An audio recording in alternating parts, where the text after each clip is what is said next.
Deboro ta kashe mutum ko? Kai goma kawai ka sayi aka yanka su. Kai yanki kawai. Ina ne? Najeriya.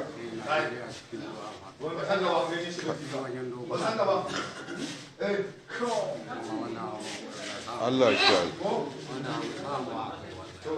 Sako an kai. Sai kun kai.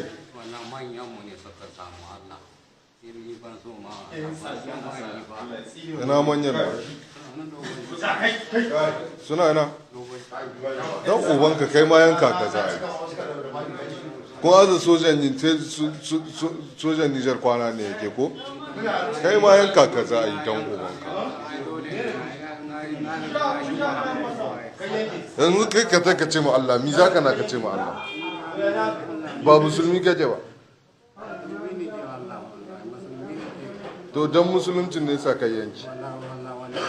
shi annabi sallallahu alaihi wasallam haka ya ce ka ci ubanka ka ci ubanka shaka kafin ka kanya mai na kashe ka shaka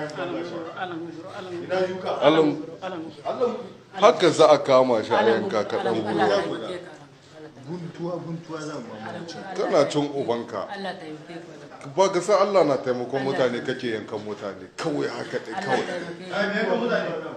da shi na mahauci lebushe mutum nawa ka kashe Goma aka kai ga yanki aka kai ga yanki ne mi su kai ma Allah wannan yan gora ne wannan yan gora kan buru ba wanga ya ka cin uwa ka billahi lazi wanga cikin mota ne ma kamata a sako shi cin uwa shi ne zamu ka sun ce bom wane ne sun ce na yi tsawon iska ba ya yi tsawon mun ka verify ma hannuwan nan nasu na ka samu ba ka minti da shi wani abu kai ta shi kai ce ne shaka ce ma ki su kai ma kai sannu sannu mine ne kai kai ta shi su ne ka samu kai ta yanka ɗan gona ba su yawa aikin abin da suke yi ba